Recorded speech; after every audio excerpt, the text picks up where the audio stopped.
Wow, do I sit? Thanks so much for being here, everybody. So I'm here to talk about the future of NFT UX, how we can build products for the next billion users.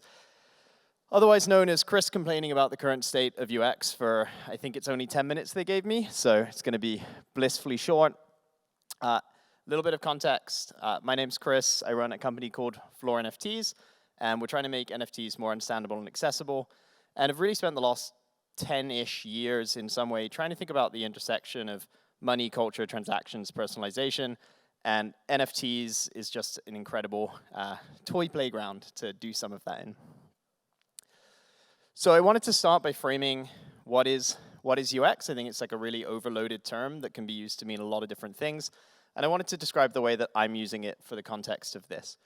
And so user experience is really the sum total aggregate of solving a problem for a user in a way that they can actually realize the benefit that you're trying to give them and that they're trying to get out of using the thing. And so as a soundbite, most importantly, UX is not how it looks.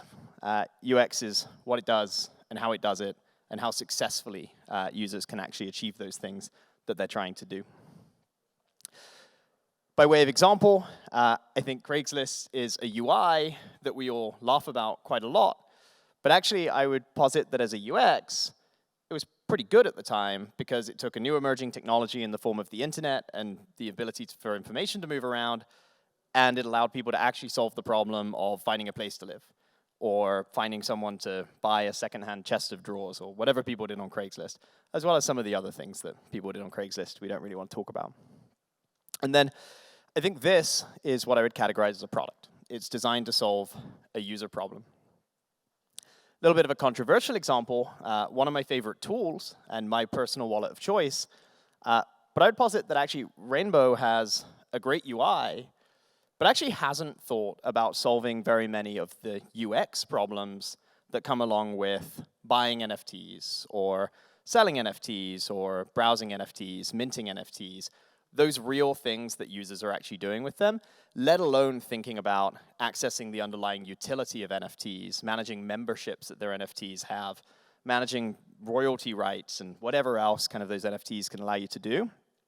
Those are real user problems and user opportunities that today aren't encoded into many of our products because today we don't really have any products, we have tools. And so I think that if you really only take one thing away from my opinion today, it's that we need to start building opinionated products. And great UX means coming in with a really strong thesis about what it is that we think users should be doing, hopefully being right about that, but then building guardrails up to make sure that they can actually successfully do those things. And those things don't mean interacting with a blockchain network. They don't mean signing a transaction. They don't mean understanding the balance of an ERC20 token. And today, this is where most of our building sits down at what I'd call the protocol level. And the things that interact with those are really important stepping stones. Oh, wait, someone gave me a laser pointer. This is amazing. And the stepping stone things that we have today, I would call tools, not products. And then we're starting to get this little thin layer at the top of things that maybe actually start to talk about things that users might want to do in a way that isn't just very directly exposing these concepts that sit down here in our protocols to end users in order to essentially let the user use the protocol as opposed to the protocol solving a problem for the user. And so, a few of these we're probably familiar with. I tried to over-index on NFTs, but it's a little bit crypto broad. We have marketplaces. User problem, buy, sell, discover NFTs. That's a real thing, and OpenSea and a few others do that decently well. Gaps, but decently well. Another thing that we've seen emerge in the last year is NFTs can do more than just be owned. They can get you access to other stuff, and so there's a whole swath of products that are being built around the problem of how do we get people access to other stuff and unlock the power of membership and utility for NFTs? And then similarly on the more traditional crypto side, exchanges roughly fill the places of marketplaces. And then there's a whole DeFi ecosystem, which, not really NFT focused, so we'll move on from. But importantly, I consider everything above this line. I love laser pointers. Don't know who gave me a laser pointer. Everything above the line is products, and everything below the line is kind of these protocols and tools. So I think the question that we need to be asking ourselves is, what are the problems that we can solve better than any other industry or any other kind of technology use cases? And today, 100% of those that we really see built out line up behind one thing, which is speculation. Coinbase, probably the first company in crypto to find what I'd call true product market fit, found product market fit around users want to buy highly volatile crypto assets and speculate on their future value. They made that 100 times easier than anyone else through a mixture of technology, onboarding, education, like true kind of user experience design, as well as, frankly, custody, as well as taking some of the hard pieces of it out and allowing users a much simpler mental journey between where they were and owning assets. Uniswap on the other end is a product, but it's designed for power users. It's designed to give users the broadest possible set of assets that they can spot exchange. And they do a pretty good job of that, although it's not a product that's going to get 1 billion users, or at least I hope it doesn't. And then I think things like Goldfinch and just general DeFi products, they have found fit in a space that already exists, which is savings accounts.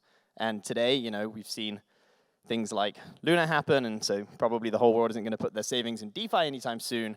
But there is a real problem there, which is making more money from your money in a way that's hopefully relatively low risk. These are all products that are in crypto that are about crypto, though. And I think that the biggest challenge and the biggest shift that we should all be looking for in the next 1 year, 3 years, certainly in 5 years, is it'd be great to see some crypto products that aren't about crypto, that are leveraging crypto in order to solve user problems that don't exist purely inside of the domain of cryptocurrencies. And I think fundamentally this is what's going to solve for the next billion users. It's going to be not coming at it crypto first, but rather thinking about what are the user problems that we can solve in the foreground, where crypto gives us superpowers to solve those things in the background. I think kind of to make some more concrete predictions to consider, right now that taxonomy of tools that exists because of the structure of the protocols that exist under them, I think that's going to be disrupted. I don't think we're going to have as strict a line between the wallet and everything else we do, because the wallet's really just a password manager at some level. It stores your private key, and then it performs a function for you of signing transactions so that your NFT sale goes through. I think, and we'll talk in a second about a recent example, I think that as a pattern is going to reduce in time. I think you'll see more integrated wallets. And frankly, products that already do password management pretty well, handling some of the password management components of it. I think we'll see more portability of identity, whether that be in the form of wallet or other forms of identity. And I think you'll be able to bring your own or have them create one for you and operate anonymously. We're going to focus on learning by doing. It's really, really hard to teach people about the abstract concepts of crypto. It's really, really easy to teach people how to buy on Coinbase. And that's because Coinbase is solved for a problem that a user has, and then you teach them about the problem and the solution, not the underlying technology. And all products that I think are going to be successful at anywhere close to this scale are going to have to do that. And controversial opinion, I don't believe 1 billion users are going to self-custody, at least not with anything that we've seen today. I suspect that, at least for the beginning, we're going to see a lot of custody solutions. And then, the option to kind of portably move things off, that power is important. It's a big mental burden for a user, an average user, to think about self-custodying. And so I want to leave you with one example. Probably many of you are familiar with them. History will tell us whether these folks survive. I think either way, we're going to remember them as a really early, interesting example of someone who actually built something that people thought was fun on the blockchain and did not purely because it was crypto, but rather because they enjoyed doing it and it helped them feel like a more aspirational version of themselves. That's essentially what we do when we build products. We build things that either solve a very real problem people know they have, or we allow people to feel closer to the aspirational version of themselves that they want to be.